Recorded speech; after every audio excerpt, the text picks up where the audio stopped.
फरवरी में दीपिका पादुकोण ने गर्भावस्था की घोषणा की थी और प्रशंसकों को आश्चर्यचकित किया था और खुश कर दिया गया था।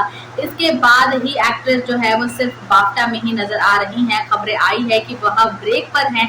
हालांकि जब एक्ट्रेस ने बेबी बम के साथ डेब्यू करती तस्वीरें सोशल मीडिया पर डाली तो वे वायरल हो गई। बुधवार को उन्होंने एक प्रशंसक के खाते को जो है रोहित शेट्टी की सिंघम अगेन की शूटिंग के लिए दीपिका पादुकोण की तस्वीरें साझा हो रही हैं और तस्वीरें जब वायरल हो रही हैं, तस्वीरों में अभिनेत्री को चिकने जूड़े और फिर कई सारे सुंदर धूप के चश्मों में देखा जा सकता है। साथ ही पुलिस की वर्दी पहने भी वे काफी अच्छी लग रही हैं।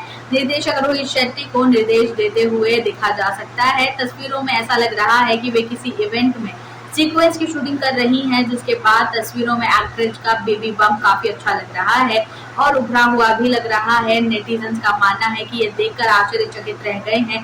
खाकी वर्दी में वे इतनी आकर्षक लग रही हैं और वो जो है उनका जो लुक है वो काफी बैडएस है।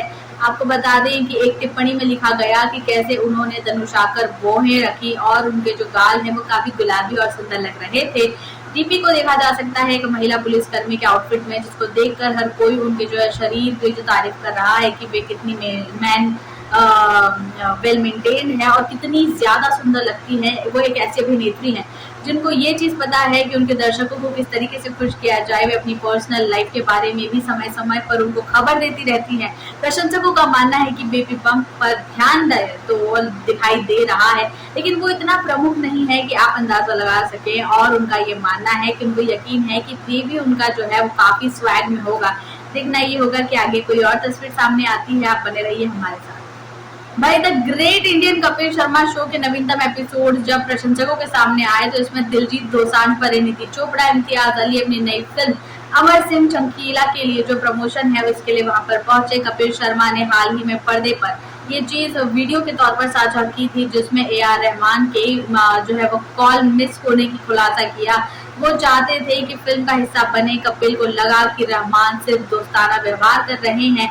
पर्दे के पीछे क्लिप में कपिल ने खुलासा किया कि कैसे उन्होंने फिल्म के लिए संगीतकार AR रहमान का कॉल मिस कर दिया था। उन्हें वह विदेश में थे। कपिल ने इस घटना को याद करते हुए कहा, मैं एक दिन रहमान सर से मिला और उन्होंने कहा मैंने तुम्हें चमकीला के लिए बुलाया था। उन्होंने कहा कि कैसे वे गाना गाना चाहते थे और वे चाहते थे कि मैं सेट पर गाना गाऊं। मुझे लगा कि वह सिर्फ मीठी मीठी बातें कर रहे हैं। इम्तियाज ने कहा कि रहमान ने कपिल की गायकी के बारे में बहुत बात की थी। कपिल ने कहा था कि उनसे मुझे मिलने के लिए बहुत ज्यादा गंभीर अंदाज लगा, जो कि मैं विदेश में था इसलिए मैं कुछ कर नहीं पाया और हम एक दूसरे से बात नहीं कर सके और दुर्भाग्यपूर्ण था। इम्तियाज ने कहा कि कैसे रहमान सर ने कहा था कि अगर दिलजीत ये फिल्म नहीं कर सकते तो हमारे पास केवल एक ही विकल्प है, जो कि है कपिल शर्मा। ये सुनने के बाद कपिल 7वें आसमान पर पहुंच गए। उनकी खुशी देखते ही बनती थी। नायक के रूप में दिलजीत ने शानदार अभिनय किया। अमर सिंह चमकीला एक किरदार था जिसको काफी पसंद किया गया। उनकी बड़ी मेहनत स्पष्ट तौर पर नजर आ रही है। वे काफी सहज और अच्छे लग रहे थे। उन्होंने चमकीला बनाते समय इस गाना गाने के लिए उनको अनोखे अंदाज के लिए काफी तारीफें मिली। इसके साथ उन्होंने ये भी सोचा कि इस दुर्लभ संयम के लिए क्या उनको शिष्यता मिल रही है या फिर ये है कि उनके अंदर सच में कोई टैलेंट है। ये सोचकर कपिल शर्मा की आंखें भर आई। वे काफी इमोशनल हो गए कि क्या उन्हें ये रोल मिल सकता था जो वो मिस कर गए। खैर देखना ये होगा कि क्या आगे उन्हें ऐसे कोई रोल मिलेंगे। जानने के लिए बने रहिए हमारे साथ। कामकाज के लिहाज से मनोज वाजपेयी अपने शानदार दौर से गुजर रहे हैं। अभिनेता ने पहले कुछ महीनों के दौरान 4 फिल्मों और श्रृंखलाओं में देखा गया था, जिसके बाद वह आज और बड़ा नाम बन गए हैं। वाजपेयी वर्तमान में साइलेंस 2 के लिए काम कर रही हैं, जो कि मर्डर मिस्ट्री है। इसके साथ वो ACP अविनाश के रूप में वापसी कर रहे हैं। फिल्म की रिलीज से पहले अभिनेता ने भूमिका को दोबारा करने के लिए पुलिस ड्रामा के प्रति भारत के जुनून और एक चरित्र को प्रतिष्ठित बनाए रखने के लिए उन्होंने जो है एक साक्षात्कार में बात की। साइलेंस 2 के सीक्वल के दौरान जब उनसे बात की गई तो उन्होंने अन्य भारतीय पुलिस ड्रामा से अलग हैं और ये बताया कि आदमी को पकड़ने के लिए पुलिस के तरीकों पर ये आधारित है और केंद्र जो है वो उसका ध्यान केंद्रित करता है।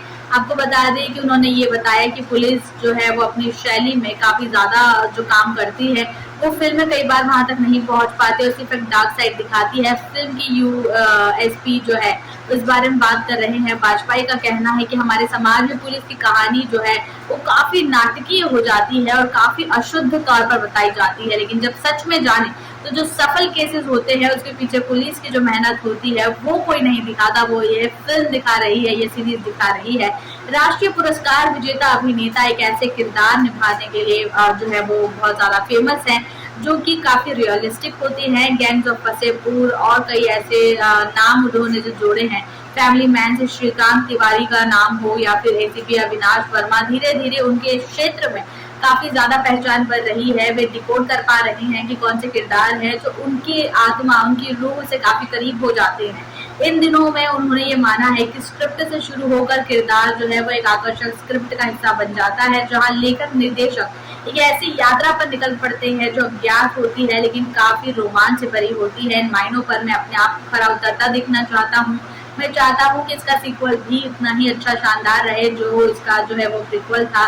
देखते हैं कि क्या ये फिल्म, क्या ये सीरीज वो काम कर पाएगी जो इसके लास्ट सीजन ने किया था। जानने के लिए बने रहिए हमारे साथ। धन्यवाद।